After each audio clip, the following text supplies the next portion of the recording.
in the presence of our God. Hallelujah.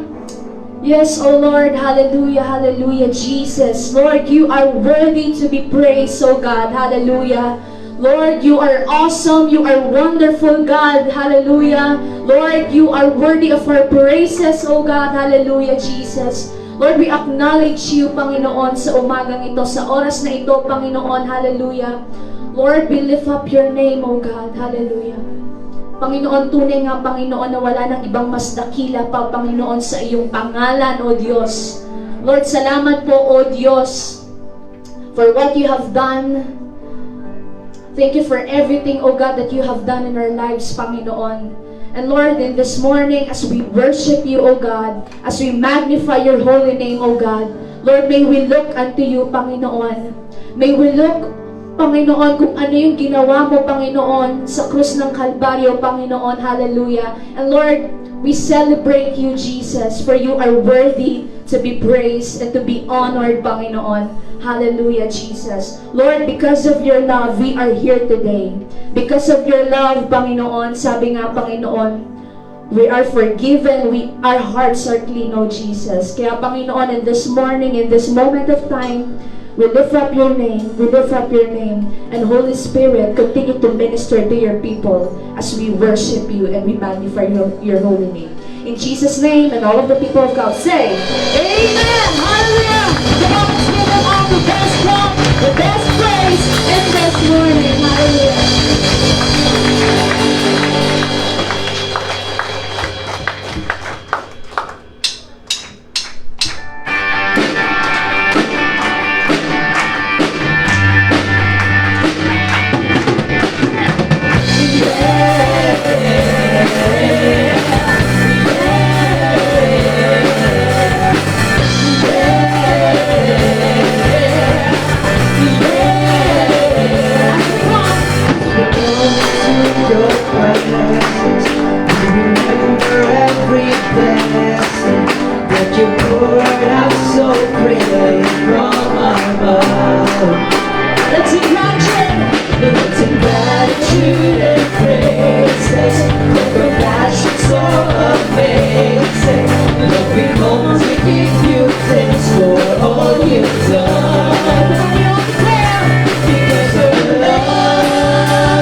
because of your love.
because of your love.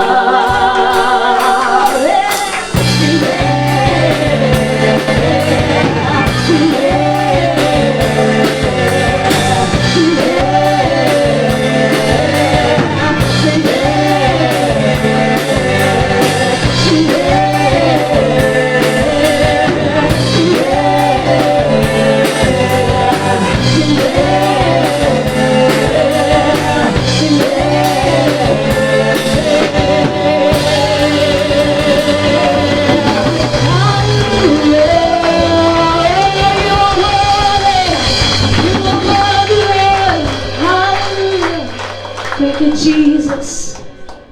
Thank you, God. Hallelujah. Lord, we continue to worship you, O Lord. Hallelujah. Thank you for your love, Jesus Christ, that you have been given to your people, O Lord. Hallelujah.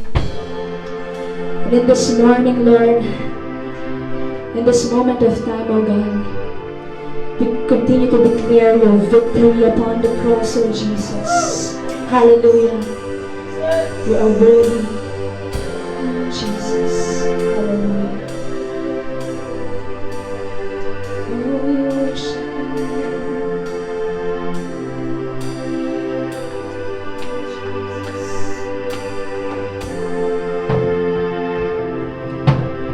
Hallelujah. Oh, we worship your name. Oh, we glorify you, Lord. Hallelujah. Come on, sing together. You are always fighting for us. You are always fighting for us. Heaven's angels all around. My delight is found in knowing that you wear the victor's crown. You're my help and my defender. You're my savior and my friend. By your grace I live and breathe to worship you.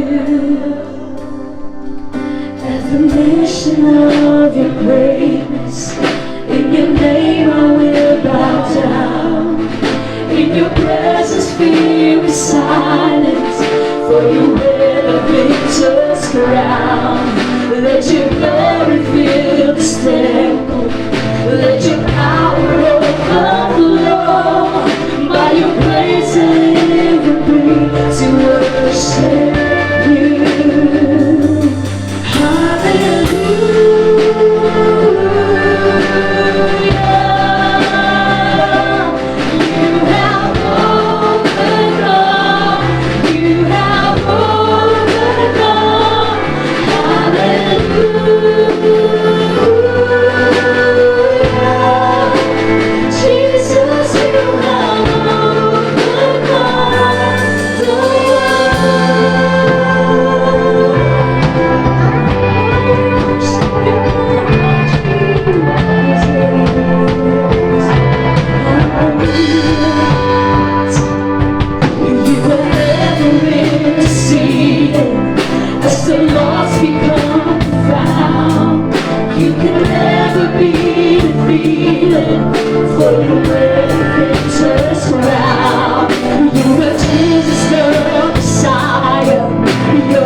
Every heart must come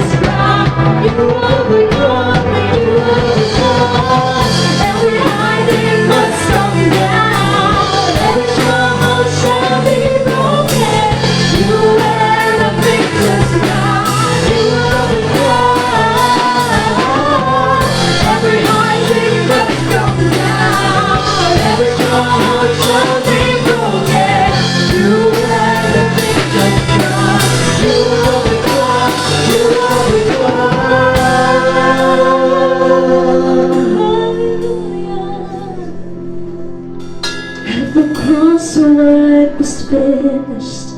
You were buried in the ground, but the grave could not contain you, for you wear the victor's crown.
Can we sing this part again? Hallelujah.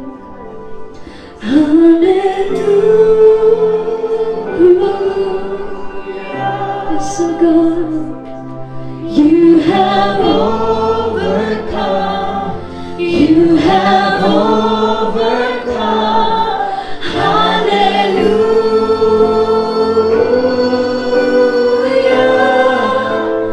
Jesus, you have overcome the world. Oh, we worship your name, Lord Jesus. Oh, we worship your name. Every high thing must come down, and the stronghold shall be broken. You wear the victor's crown. You have become the one that's holy. Every high thing must come down. Every stronghold shall be broken. You wear the victor's crown. Every high thing must come down. Every high thing must come down.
Hallelujah. Palakpakan natin ang Diyos. Buhay ba ang Diyos? Amen. Tino mo katabi mo kung buhay. Yan, no? Oh. Urabashikarabahandarababa. Hallelujah. Purihin ang Diyos. Amen. Hallelujah. Are you excited? Para sabi niyo, hindi. Pastora, nakadalawa ka na ngayon. Pero alam niyo po ba, for so many years in the ministry, ngayon lang po ako nagdalawang magkasunod, and then pareho pang verse ang akin pong gagamitin. Pero paalala, huwag kang aalis kapatid, sapagkat napakaganda ng mga kasunod na mangyayari. Sabi mo nga sa katabi mo. Amen. Amen. Sabihin mo din sa katabi mo, walang tutulog. Amen. Hallelujah. Praise Jesus. Are you excited this morning? Pag sinabing buhay ang Diyos, ibig sabihin, wow, may pag-asa tayo. Amen. Because Jesus is our hope. Kung wala ang Diyos, sabihin mo sa katabi mo, kung wala ka ng kapag-asa. But because we have Jesus Christ, we have hope in Christ. Amen. We have faith in Him and we trust the Lord. Amen. Do you trust the Lord? Amen. Amen. Hallelujah. Praise Jesus. Sa kabila ng ating mga pinagdaanan, the Lord is faithful, the Lord is good. Do you believe in that? Amen. There are new faces here, and say to them, high five. Hallelujah. God bless everyone for the new one. Pakitaas nga po ang kamay ng mga bago ulit. Hindi po yung bagong nalumang nababago. Yan. Salamat po sa buhay ninyo. Amen. Praise the Lord. Nagbunga, no? Talagang nagbunga ang mga panalangin. Amen. So, ang akin pong ibabahagi ngayon, alam po natin ngayon ay Resurrection Day. Ito po ay matagal nang nangyari yung Resurrection Day, but for us, lagi po tayong resurrected. Ano po? Kaya po ang mga anak ng Diyos ay palaging pinagpala sapagkat alam niya ang kanyang katatayuan. Amen. You must know who you are in Christ Jesus. Amen. Christ died for you and me. Christ died because alam ng Diyos, gusto niya tayong bigyan ng pananampalatayang may pag-asa. Yan. Sabihin mo sa katabi mo, pananampalatayang may pag-asa. Ayan. So ito po ang aking title, From Wood to Cross. Amen. Kanina po sabi nga, you have overcome. Ano po? Overcomer si Jesus Christ. Kaya walang anak ng Diyos ang nanghihina. Amen. Sapagkat ang ating pong Diyos ay overcomer. Amen. That despite na ating pinagdadaanan, mga kapatid, tayo po ay overcomer. Ano po? So praise the Lord for that. Hallelujah. So tayo po muna ay manalangin at hilingin natin ang pagsama ng Espiritu Santo sa umagang ito, sa araw na ito, because we know and we believe without Him we can do nothing. Father God, we thank you. Hallelujah. For this is the day that you have made, and we will rejoice and be glad in it.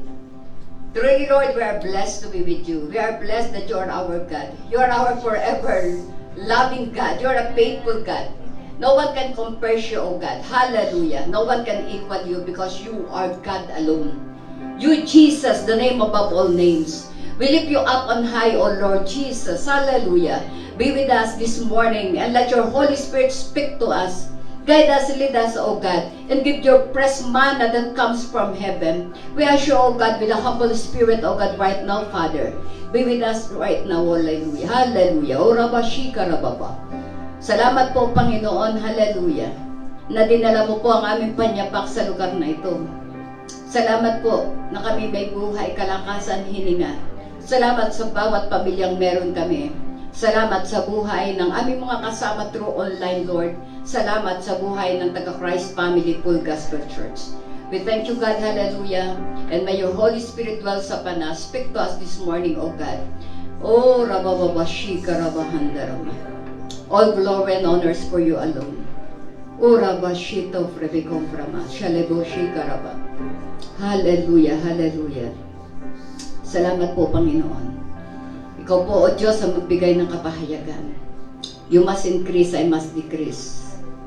In a humble way, O God, let your will be done. And this is our prayer, Father, in Jesus' name. Amen. Hallelujah. So, akin pong basahin ulit yung Genesis 22. Ito po ay dalawang sunod kong sinabi. Last Sunday, sasabihin ko po ulit ngayon. at makikita po natin ano ba yung kahalagahan nitong Genesis 22. If you have Bible, you can open your Bible in Genesis 22. Amen. Hallelujah. So, just be there. Ano po? Just be there. Yun po, sabi po sa Genesis 22, 1-14, pagkalipas ng ilang panahon, sinubok ng Diyos si Abraham. Tinawag siya ng Diyos, Abraham, narito po ako, tugon naman niya. And verse 2, sinabi sa kanya, isama mo ang kaisa-isa at pinakamamahal mong anak na si Isaac. At pagpunta kayo sa lupain ng Moriah. Umakit ka sa bundok na ituturo ko sa iyo at ihandog mo siya sa akin. And verse 3, kinabukasan, maagang bumangon si Abraham at nagsibak ng kahoy na gagamiting panggatong sandok na susunugin. Inihanda niya ang asno at umalis kasama ni si Isaac at ang dalawang aliping lalaki papunta sa lugar na sinabi ng Diyos sa kanya. Na ikatlong araw ng paglalakbay, natanaw na nila ang dakong kanilang pupuntahan. Kaya't sinabi ni Abraham sa kanyang mga alipin, bantayan ninyo rito ang asno at kami na lamang ng bata ang akit sa bundok. Sasamba kami sa dako roon at babalikan namin kayo. Verse 6, ipinapasa ni Abraham kay Isaac ang kahoy na panggatong. Dala naman niya ang apoy at patalim at magkasama silang lumakad. Tinawag ni Isaac ang pansin ng ama. Ama, ano yun anak? Tugon ni Abraham, mayroon na tayong apoy at panggatong, ngunit nasa ng tupang ihahandog, tanong ni Isaac. Sumagot si Abraham, anak, ang Diyos ang magbibigay niyon. Kaya't nagpatuloy sila sa paglakad at pagsapit nila sa lugar na itinuro ng Diyos, gumawa ng altar si Abraham. Inayos niya sa ibabaw nito ang panggatong at iniga si Isaac matapos gapusin. Nang sasaksakan na niya ang bata, tinawag siya ng anghel ni Yahweh at mula sa langit ay sinabi, Abraham, Abraham.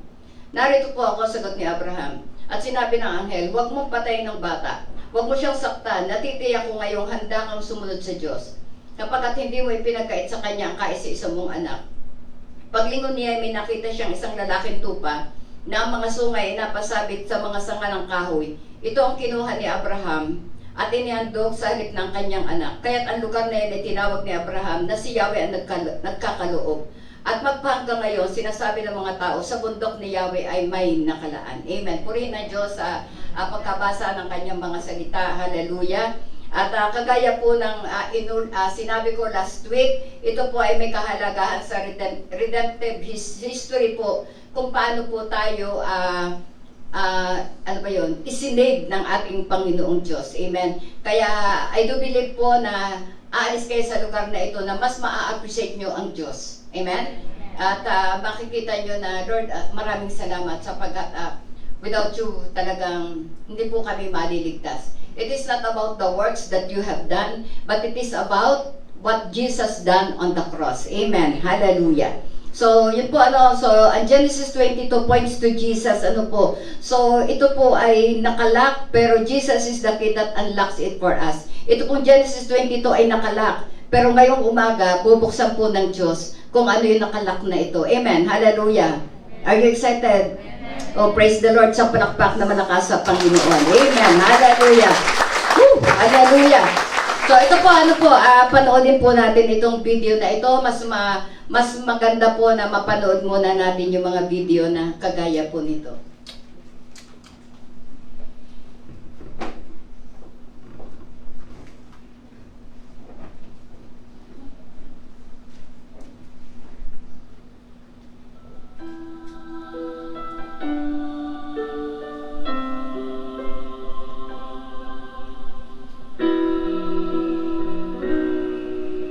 Landas ng pagdusa doon sa Jerusalem.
ay laan sa Kalbaryo.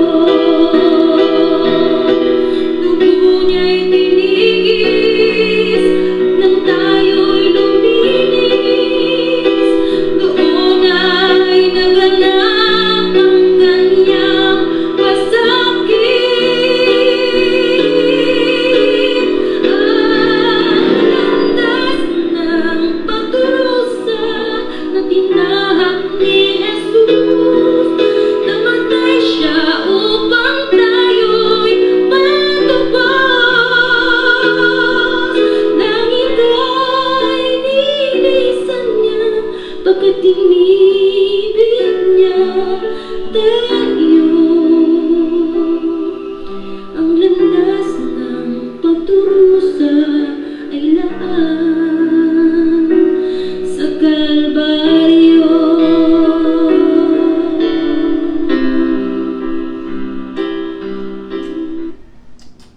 Hallelujah.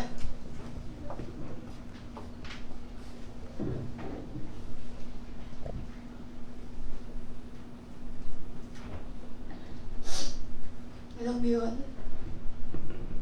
Hindi tayo yung pinarusahan ng Diyos. And in that way, ma-appreciate natin. Dahil yung kasalanan, yung bawat latay niya para sa kagalingan natin. Yung kanyang kaparusahan, ay dapat tayo ang mapaparusahan. But because of that love, hindi na tayo. Binata niya lang lahat. And in that way, ma-appreciate natin ang ginagawa at ang ginawa ng Diyos sa buhay po natin. Hallelujah. Kaya yung Genesis 22 po ay isang pagpapakita na ganyan ang mangyayari sa kanyang anak na si Jesus. It is a foreshadow kung ano ang ginawa ni Abraham kay Isaac at ang gagawin ng Ama sa kanyang anak na si Jesus. Amen. And Jesus is the true Isaac. Amen. Hallelujah. And Abraham and Isaac point beyond themselves to the Messiah. Sa Isaac ay pinakita niya na ganito ang mangyayari sa ating Messiah. Amen. At God asked Abraham to sacrifice Isaac because he wanted to reveal what he would do with Jesus. Kaya sabi, ganito ang gagawin natin, sabi ng Panginoon, at nakapromise naman po ito. At nangyari po ang mga bagay. Amen. Ako ay masyadong ako baga, sakit di ba? Parang, alam mo yon yung tao nagmamahal sa iyo na he do what is best for you, pero parang baliwala lang sa tao, di ba? So, magkaroon tayo ng matinding pagmamahal sa Diyos, matinding appreciation. Maging grateful tayo kung ano ang ginawa ng Diyos sa cross ng Kalbaryo. This is for you and me, para sa ating lahat. Amen. And ang pananampalataya ni Abraham ay napaka-unshakable. At ito po ay transaction between the Father and the Son, ni Father God at ng kanyang anak na si Jesus Christ, si Abraham at saka si Isaac. At ito din po ang nangyari nung Biyernes Santo. Pakita po natin yung video kung paano po tayo iniligtas ng ating Diyos sa lahat ng ating mga kasalanan.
you forsaken me?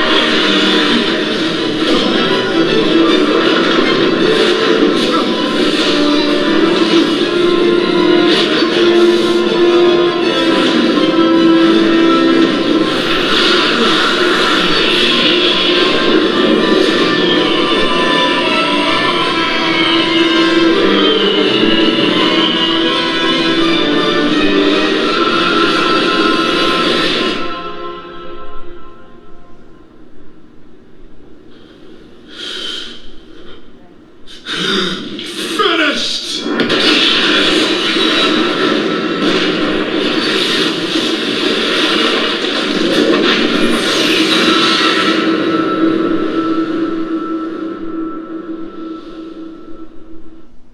Hallelujah. Galing ng Diyos, ano? Hallelujah. Yung mga kasalanan natin, sakit natin, yung hindi natin ma-overcome, in-overcome ng Diyos. At kung ano yung pangyayari, hindi po natin kayang ipaliwanag. Siya lamang po yung nakakaalam. Ano po? Kaya po nagkaroon ng darkness. Amen. From 12 to 3 p.m. Man was shut out. Ano po? And those hours, sabi niya, Ama, bakit mo ako pinabayaan? Pero kailangan gawin muna yun ng Diyos for the meantime para mangyari yung dakilang plano nila for the salvation of mankind. Amen. Kaya mapalad po yung mga taong tumanggap sa Diyos at naniwala at nananampalataya na si Kristo ang katubusan ng ating mga kasalanan. Amen. So, he saw Isaac is a type of Christ, and that Jesus is speaking is the day of Christ's sacrificial death. So, nung mangyari po ito kay Isaac, sinabi po dito na siya ay isang lad sa isang Bible verse, pero ibig sabihin batang lalaki. Pero ito po ay nangyari nung almost 33 years of age na rin, nang i-offer ni Abraham si Isaac, yung age din pong yun, at si Jesus po ay, he was laid on the wood, the cross Jesus was God's sacrificial lamb. So, nangyari din po, 33 years old po si Jesus Christ, ang bata naman, ano. So, minsan may mga nawawala ang bata naman, but Jesus went to Father God, at ginawa niya ang kanyang vision sa edad na hanggang 33 lamang. At sabi po sa Genesis 22, verse 1 and 2, pagkalipas ng ilang panahon, sinubok ng Diyos si Abraham, tinawag siya ng Diyos, Abraham, narito po ako, tugon naman niya. Sinabi sa kanya, isama mo ang kaisa-isa at pinakamamahal mong anak na si Isaac at magpunta kayo sa lupain ng Moriah. Umakyat kayo sa bundok na ituturo ko sa iyo at ihandog mo siya sa akin. So, God referred to Isaac as Abraham's only son. So, Isaac was the son of promise. Amen. So, Abraham trusted God to keep his promise, and that promise was, nangyari po sa Genesis 17:19. Ang sabi po dito, kaya sumagot ang Diyos. Sabi kaya nag-uusap sila. Hindi, sabi ng Panginoon, ang asawa mong si Sarah ay magkakanak ng isang lalaki at tatawagin mo siyang Isaac. Makikipagtipan ako sa kanya at sa kanyang lahi magpakailanman. No? So, promise si Isaac. Ano po? And Jesus, the fulfillment of God's long-awaited promise. Ipinaramis din po si Jesus Christ na may isang manunubos na dadalhin sa sangkatauhan at siya ang promise ng Diyos para sa ating lahat. So in time, God's plan become clear and He will fulfill this promise through His Son Jesus. So when the angel appeared to Mary, God provided the ultimate update on God's plan to keep His promise. Sabi ng angel, you will conceive and give birth to a son, and you are to call him Jesus. He will be great and will be called the Son of the Most High. And the Lord God will give him the throne of his father David, and he will reign over Jacob's descendants forever. His kingdom will never end. So, right now, we are in the kingdom of God. Amen? We are in the kingdom of Jesus. Hallelujah. Sabi sa Tagalog, sa Lucas 1:30, sinabi sa kanya ng anghel, huwag kang matakot, Maria, sapagkat naging kalugod-lugod ka sa Diyos. So, si Isaac po ay mga promised son sa Bible. Una po si Isaac, at ito po ay lolo ni Jesus Christ. At Miracle baby po silang dalawa. Amen, di ba? Nung ipanganak, sabi ni Sarah, matanda na ako. At ipinanganak naman si Jesus Christ sa isang dalaga, no, na mag-aasawa na. So, mga kaimahimalang bagay na ginawa ng Diyos. At ito naman po yung father and son relationship. So, Isaac and Jesus were loved by their fathers. Amen. Gaano kamahal ni Abraham ang kanyang kaisa-isang anak na si Isaac. Amen. At ganun din kamahal ng Diyos ang ating Panginoong Jesus. Kaya sabi sa Genesis 22:2, God said, whom you love. Sinabi sa kanya, isama mo ang kaisa-isa at pinakamamahal mong anak na si Isaac. Talagang sinabi dito na ito'y pinakamamahal mo. At sa Matthew 3:17 ay sinabi din dito that this is my son whom I love. Sabi sa isang tinig mula sa langit ang nagsabi, ito ang minamahal kong anak na lubos kong kinalulugdan. So parehong-pareho ano po. At so Isaac was the object of his father's love toward the beginning in the Old Testament. At sa New Testament naman, si Jesus Christ ang object ng father's love na ito ang pinakamamahal kong anak. So, in Genesis 22, nung sabi niya, umakyat kayo sa bundok ng Moriah, ay pinaniniwalaan po na ito po yung city of Jerusalem kung saan po si Jesus Christ ay na-crucified, ganun din si Isaac. Pareho po sila. It was been written na pareho sila ng, ano ba yun? No, they lay down. Dun sila pareho. So it was in the mountain in the land of Moriah that our Lord became our sacrifice. Amen. So Jesus Christ is sacrificed for you and me. Amen. Hallelujah. Kaya ang sabi sa 2 Chronica 3:1a, ang templo ni Yahweh sa Jerusalem ay sinimulang itayo ni Solomon sa bundok ng Moriah. And verse 3 of Genesis 22, kinabukasan, maagang bumangon si Abraham at nagsibak ng kahoy na gagamitin panggatong sa handog na susunugin. Inihanda niya ang aso at umalis kasama si Isaac at ang dalawang aliping lalaki papunta sa lugar na sinabi ng Diyos sa kanya. So in both cases, the son follows obediently toward his own death. Amen. Di ba? Si Isaac sumunod sa ama. Si Jesus Christ sumunod sa ama. Amen? Tayo ba sumusunod sa Diyos? Oh, hallelujah. Ang sabi sa Philippians 2:8, nagpakumbaba siya. Sino? Si Jesus Christ. At naging masunurin hanggang kamatayan, maging ito man ay kamatayan sa cross. Amen.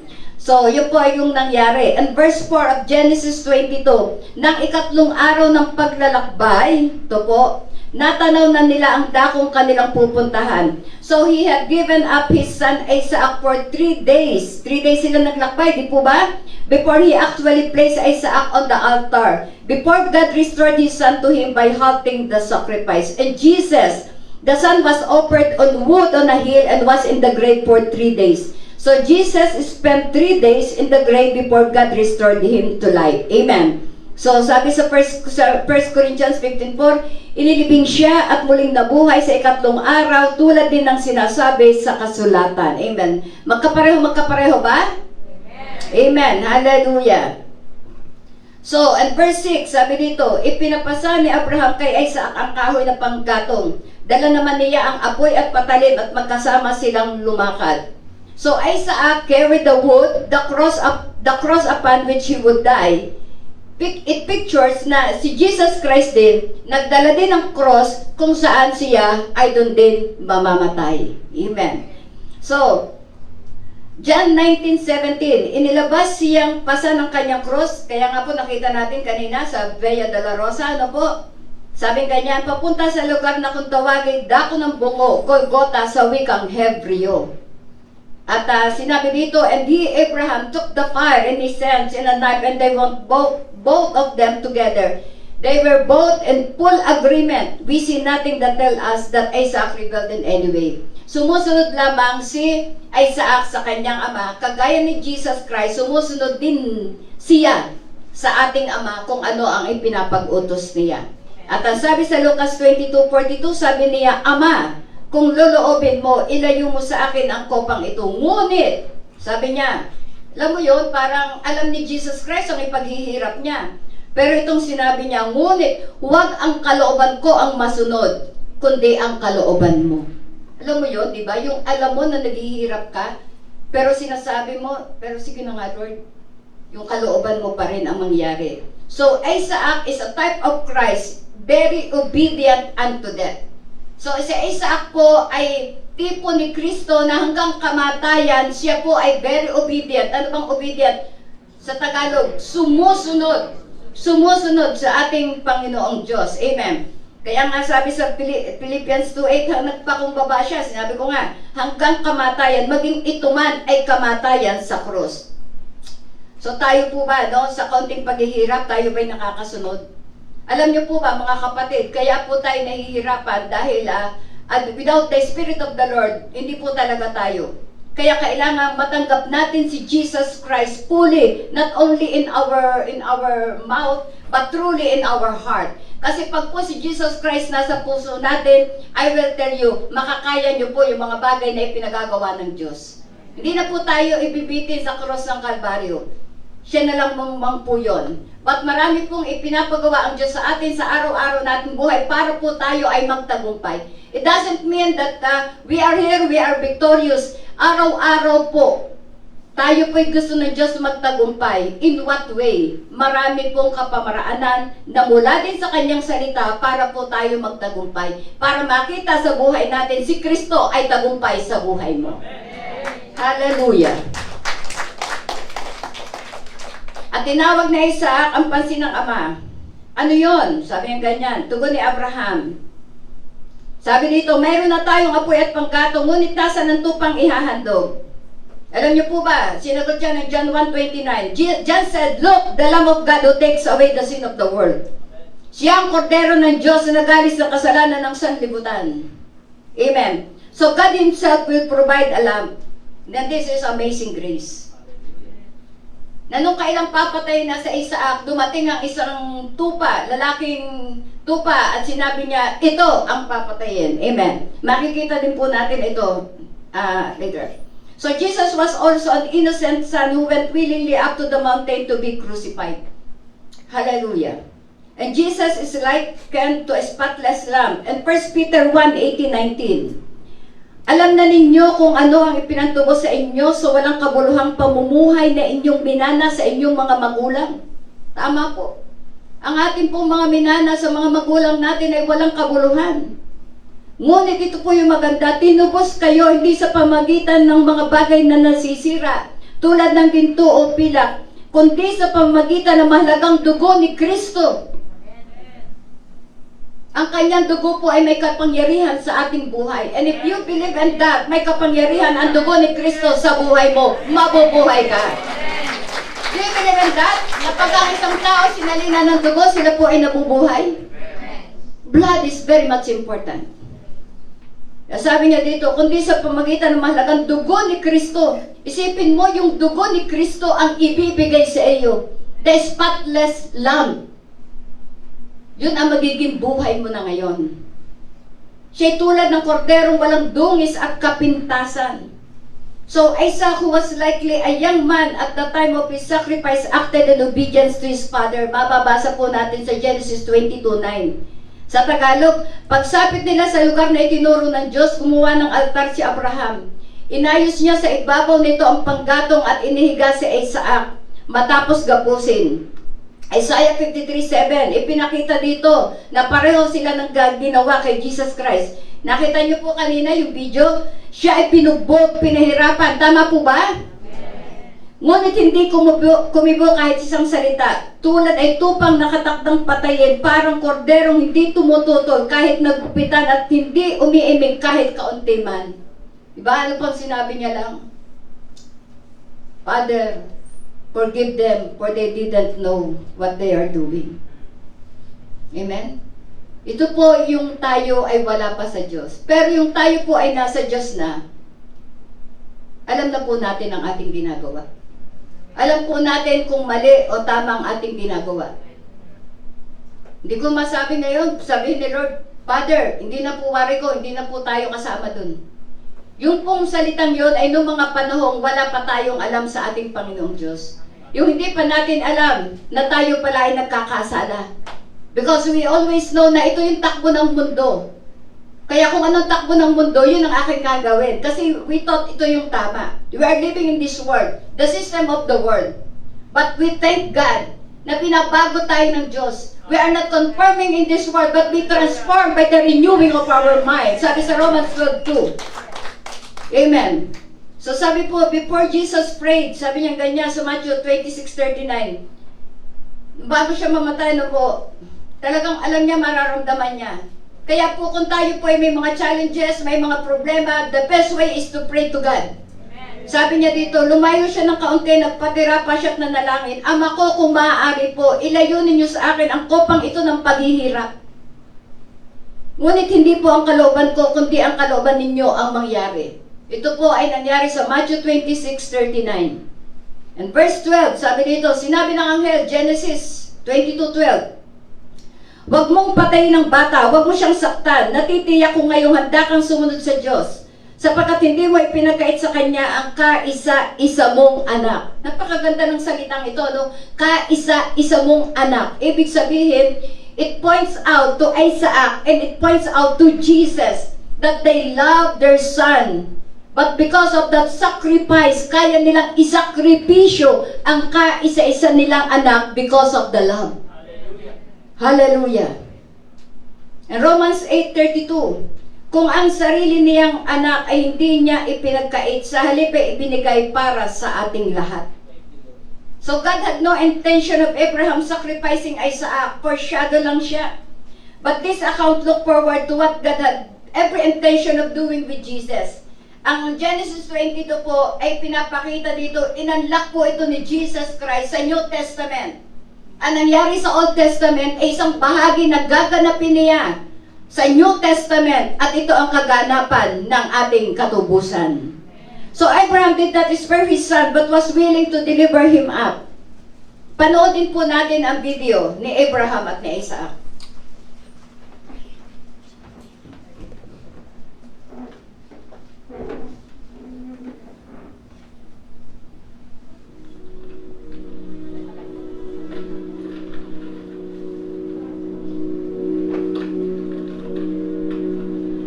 Bring the wood.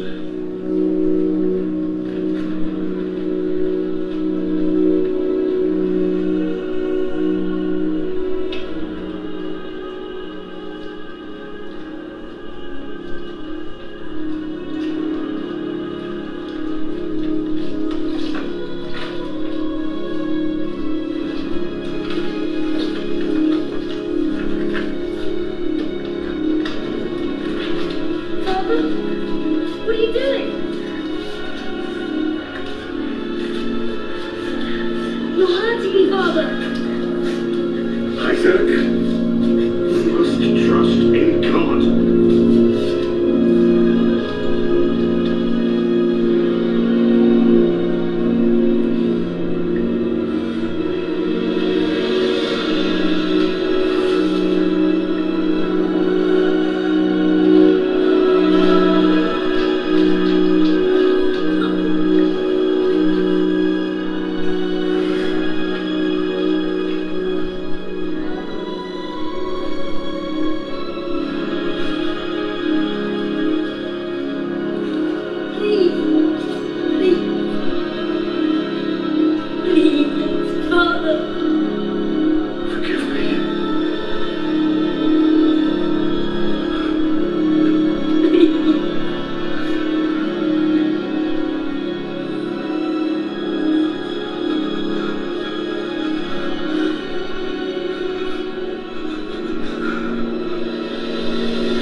That's another story.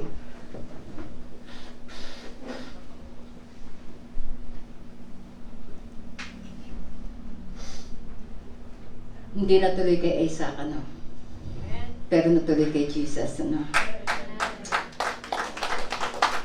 Verse 13 of Genesis 22. Paglingon niya, may nakita siyang isang lalaking tupa ng mga sungay ay napasabit sa mga sanga ng kahoy. Ito ang kinuha ni Abraham at hinihandog sa halip ng kanyang anak. So notice the phrase, ano, instead of his son, it's a picture of Christ's substitutionary death in the place of sinners. Sino yung sinners? Ikaw, ako, tayong lahat. Na dapat tayo yung maparusahan, pero si Jesus Christ ang naparusahan. So the ram sacrifice in the place of Isaac is a perfect picture of Jesus being sacrificed in your place to pay for your sins and my sins on the cross. Amen? So, makita natin yung ram, ano? Tingnan natin, no? Yan. Yan, no? So, nakita ni Abraham nung sinabi na, Abraham, di ba? So, lumabas po yung ram. Tunay na, ang nakita natin dito yung obedient ni Abraham. Yung sacrifices nilang mag-ama. Amen? So, sa kaunti nating sacrifices, mga kapatid, nagagawa ba natin? How much more yung sacrifices na ganyan? Tama po ba?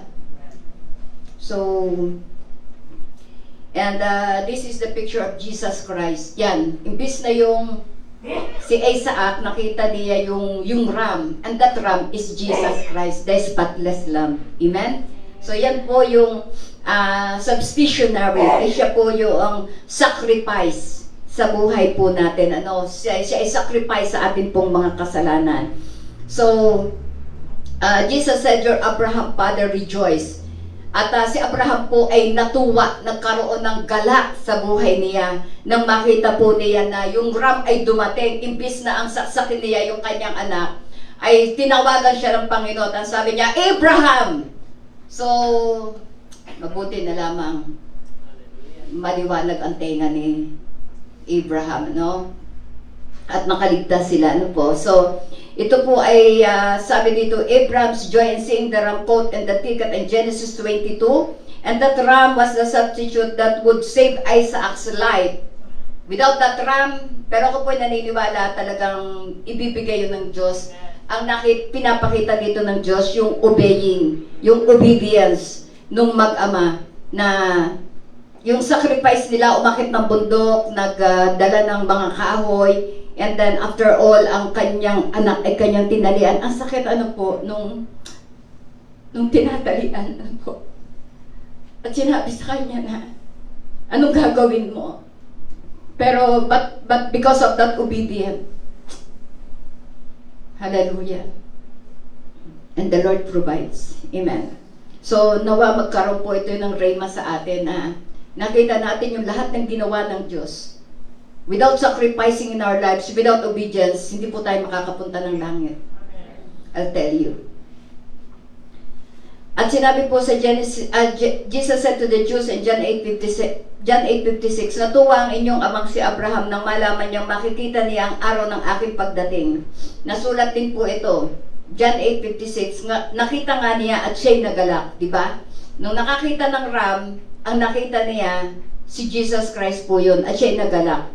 So the ram in place of Isaac, it points to the greater exchange that happens at the cross. Nagkaroon ng pagpapalitan. So Jesus brings His own promise, Son, into death, and true for every one of us. Just like Isaac, God spared humanity because He takes the cross in Himself.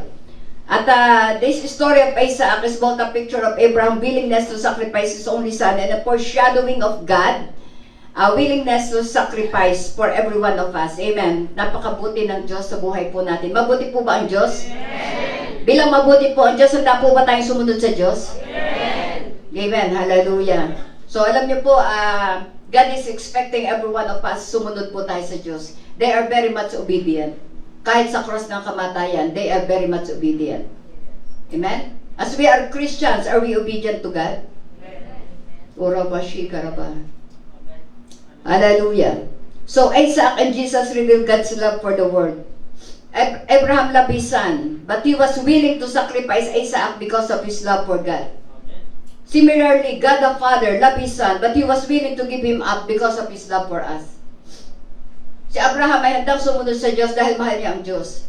Ganon din naman ang Ama. Mahal na mahal niya ang kanyang anak. But willing silang i-give up yung pagmamahal because He loves every one of us. Amen. Hallelujah. John 3:16. Ano po sabi ng John 3:16? Pakisabi nga po. Ano po sabi ng John 3:16?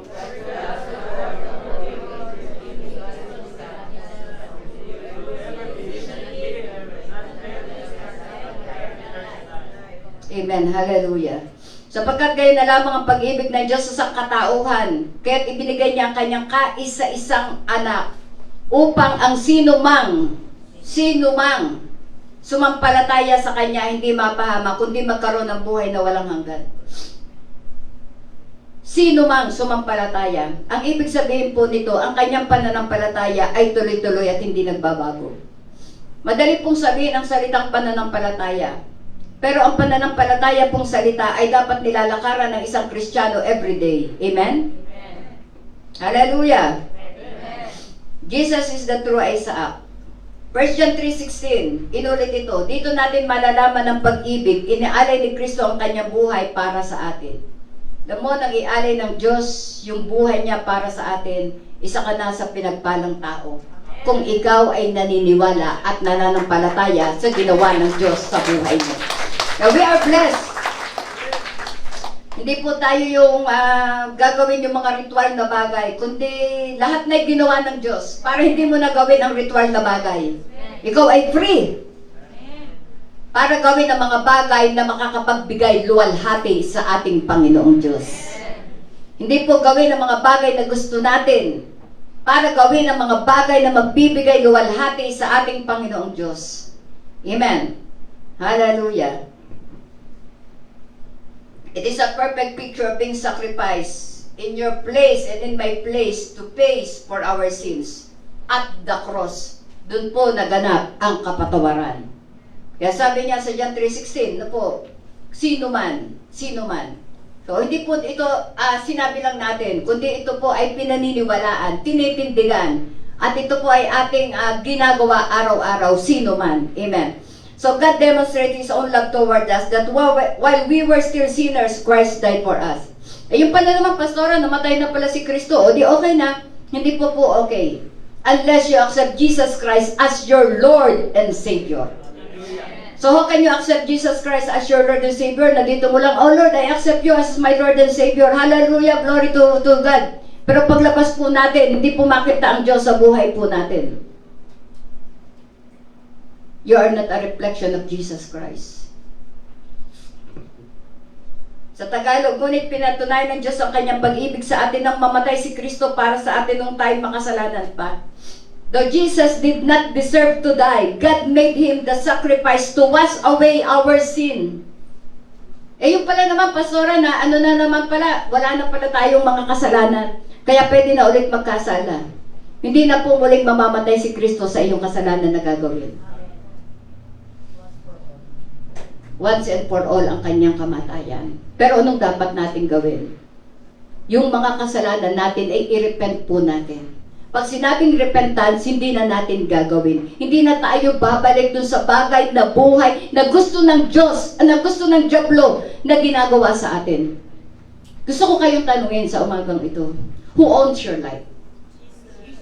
If Jesus Christ owns your life, ang buhay mo ay nagbibigay kaluguran sa ating Panginoong Diyos. And that's life. Pag sinabing you have life that comes from Jesus, meaning that your life give glory to God, that your life is doing something para maluwalhati mo ang Diyos every day. It is not, yes, I am rebuking you and correcting you because this is the Word of God. And this is God wants for every one of us. Na maiayos yung buhay nyo. Kung gustong-gusto ng Diyos maiayos yung buhay natin, how much more we, the pastors, na gusto natin maiayos ang buhay natin. Do not give the devil a foothold. Huwag nyo pong bigyan ng kapangyarihan ang Diablo sa buhay po ninyo. Dahil namatay ang Diyos para sa iyo at wala ng kapangyarihan ang dyablo sa buhay natin. But, nasa sa iyo pa din yan. But I do believe is Jesus Christ is in you. Walang gawa ng kaaway ang makakapenetrate sa iyo at hindi mo gagawin ang mga bagay na hindi gusto ng Diyos sa iyo. We have a new life in Christ. His resurrection is our life. Kaya masasabi natin, I have a new life in Christ. Because in the resurrection of Jesus Christ, after 3 days, binigyan ka ng Diyos ng bagong buhay. Hindi na ikaw ang may-ari ng buhay mo, kundi si Kristo na. Siya ang may kapangyarihan sa iyo at si Kristo na ang susundin mo once that you accept Jesus Christ as your Lord, as your Savior, as your everything in your life. Kaya ako po naniniwala, ang tao pong sumusunod sa Diyos, napakaliit na po ng kanyang pagkakamali. Bakit? Gusto ng Diyos may ayos yung buhay natin. Tayo naman yung ayaw, no? Amen? So, Jesus did not deserve to die. God made Him the sacrifice to wash away our sins. And we can trust God with everything He has given us because He did not withhold anything from us. May ginawa ba ang Diyos sa atin para sabihin niya, wag, bayaan mo silang mamatay. Sila na lamang. But God made a way for you and me. Hindi na po magbibigay ng atonement. Ang pinaka-the best na atonement, walang iba kundi ang buhay ni Jesus Christ sa ating lahat. That's why we are very much grateful. Ang mga taong binago ng Diyos, wala yung laging isinisigaw, kundi papuri sa Panginoon. Bakit nabago ang buhay mo? God is a God of miracle. God is a God of changing lives. Dahil gusto ng Diyos, yung likeness niya, makagaya natin. Alam niyo yun?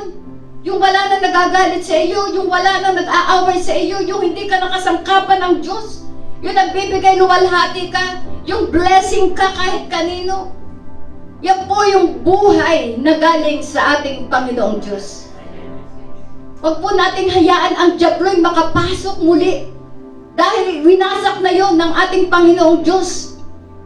Na ang diablo ay dapat hindi na natin nag-ooperate sa loob ng ating tahanan, sa ating buhay. But all of us, dapat ang nag-ooperate na po sa atin ay kung ano ang kapangyarihan ng Diyos. Amen. And His righteousness. Yung pananampalataya, hindi po ito galing sa atin, ito galing din sa Diyos. Kung kaya masasabi natin, we walk by faith and not by sight. Napakabuti ng Diyos. That's why lagi kong sinasabi, Lord, sobrang ang buti mo. Then every day na ginagawa ka sa iyong mga anak. Dahil sumusunod ka sa Diyos, I will tell you, pupunuan ka ng Diyos ng mga pagpapala. I'll tell you. Pasimulan mo, kapatid, ang humakbang. Upang makita ng Diyos ang kanyang kamatayan, nagtagumpay sa buhay mo. Napakahalaga po nito. In truth, it is a foreshadowing of the later sacrifice of God's only Son. Isaac was called the lamb for the offering. Jesus too was called the Lamb of God. Redeemed by the blood of a precious lamb, Isaac carried the wood for his own sacrifice. Kaya verse 14, kaya ang lugar na yun ay tinawag ni Abraham na si Yahweh ang nagkakaloob. At magpahanggang ngayon, sinasabi ng mga tao sa bundok ni Yahweh ay may nakalaan. And the place they went was a mountain, the land of Moriah, known as Jehovah Jireh, the Lord will provide. And His death is our victory. Hallelujah! Palakpakan natin ang Diyos. John 11:25, sinabi sa kanya ni Jesus, ako ang muling pagkabuhay. At ang buhay, ang sino mang sumasampalataya sa akin kahit mamatay ay muling mabubuhay. So, nawa gisingin ng Diyos at pukawin ang mga espiritong natutulog sa atin. At malaman natin ang magandang ginawa ng Diyos sa cross ng Kalbaryo before it's too late. Before it's too late. Hindi na tayong ipinako sa cross. Siya na lamang para sa ating kaligtasan. And I am asking you right now, brethren, through online, our loved ones, our friends to trust Jesus. And the moment you trust Him, His death on the cross pays the full penalty for your sin. And the blood He shed on the cross will cleanse you from all sin. And the moment you trust Him, with all your heart, only trust Him. Sa Diyos lamang po tayo magtiwala. And that new life will come upon for every one of us. Amen. Hallelujah. Tayo po yung mayo. Ora wa shukara bahandaruna. Hallelujah. Thank you, Jesus. Kulang o Diyos ang pasasalamat.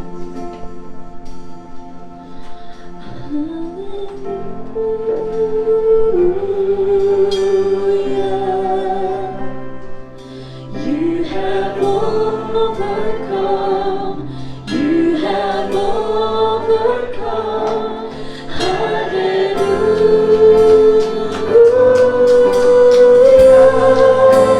Jesus, you have overcome the world.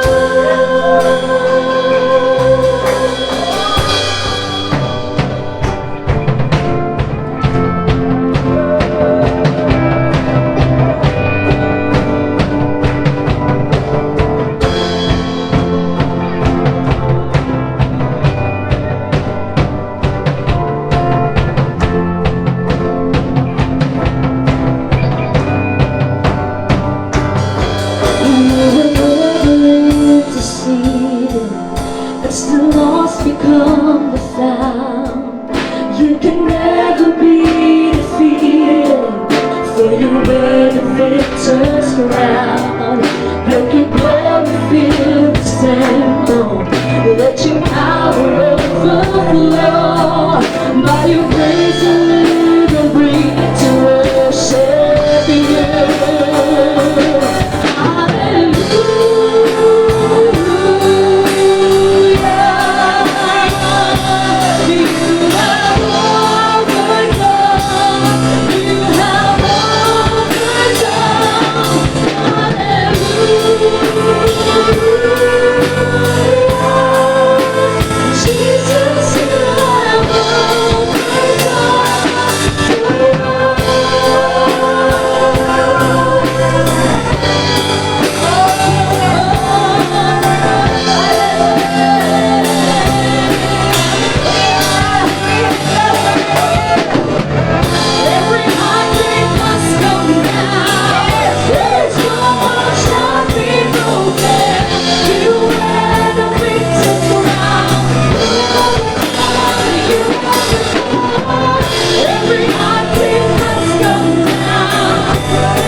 Panginoon, marami pong salamat. Di po namin kayang gawin yun, Panginoon. But God, thank you so much. Ang salitang pasasalamat ay kulang, Panginoon. Para masabi namin, ang isang dakilang ginawa mo ay hindi po namin kayang masabi na basta salamat lang. But God, put this into our heart, O God, na maunawaan namin ang ginawa mo. And in that way, O Lord, kami man ay susunod sa iyo. Hallelujah. Jesus. Dalangin ko po, O Diyos, na magkaroon kami at magrema ang salita mo sa buhay po namin. all those sins, guilt, shame, and condemnation. Ginawa mo, Panginoon. Ora masyata, bro. Wala kaming ibang gagawin kundi sumunod kung ano yung gusto mo. And this is your great plan for us. Hanggang dumating ka o kami ang umalis sa mundong ibabaw, Panginoon. You want us to have a new life. And that new life, O Lord, ito po ang magbibigay sa amin ng pagkaunawa upang sumunod kami sa iyo. That we have no excuses, O God. Lord, we thank you. Patuloy kang mangusap sa aming lahat. At sa paglabas namin sa lugar na ito, O Diyos, bitbit namin ang katagumpayan ng ginawa mo sa cross ng Kalbaryo. Kung may mga puso, O Diyos, na hindi pa nakakapagpatawad, Lord, hayaan mo, O Diyos, that spirit of unforgiveness, O Lord, ay kanila po, O Diyos, ma-delivered, O God, sa ganong sitwasyon ng buhay nila. Kung sila ay ginagamit ng diablo, Lord, deliver them right now. Makita nila, Panginoon, na ang kamatayan mo ay isang deliverance para magkaroon kami ng bagong buhay. Buhay na maayos, buhay na mapayapa, buhay na masagana, buhay na magbibigay ng happy sa iyo, Panginoon. This is how you love us, O God. Yung kami mabuhay na may maayos na pamumuhay. And this is your death, O God. At hanggang kamatayan, O Diyos namin, kami po, Panginoon, ay magsusulit sa iyo na this is the life, O Lord, na ginawa po namin. Salamat po, Panginoon, at sa aking mga kapatid, kahit nasaan sila, makita sa aming buhay yung resurrected life, O God, that we have new life in you. Nang alsin, Panginoon, O Diyos, nang hinanap ka, yung bato, Panginoon, ay nawala sa iyong tomb. At yung mga batong nakaharang sa buhay naming lahat, O God, in your power, O God, maalis ito, O Diyos, at makikita namin ang kapangyarihan mo at lalakaran namin ito upang magbigay luwalhati sa iyo. Salamat po, Ama, sapagkat yung kami napatawad mo at kami tunay na humingi ng tawad, ito po ay isang pagpapalang mula sa iyo. And we thank you, God. Hallelujah! We thank you, Lord, for your goodness, for your grace, for what you have done on the cross, O Lord. We thank you. Hallelujah! Everybody must Lord! There is so much more.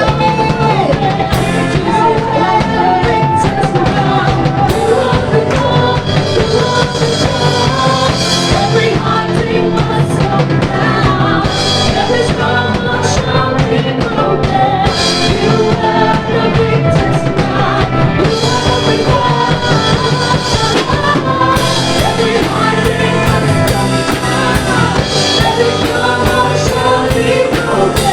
You have the victor's crown. You have the crown. Every heart they must come down. There is no more shouting broken. You have the victor's crown. You have the Hallelujah! Stronghold shall be broken. Ang mga anak ng Diyos ay hindi nag-iipon ng stronghold. Dahil yan po ay balakid para maging maayos yung buhay natin. And God wants every one of us to obey Him and follow Him. And this is the blessing. Kasunod ang malaking pagpapala. Purihin ang Diyos! Hallelujah! In Jesus' name! Amen and amen!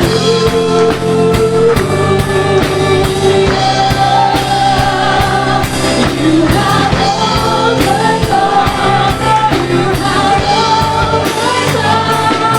Hallelujah.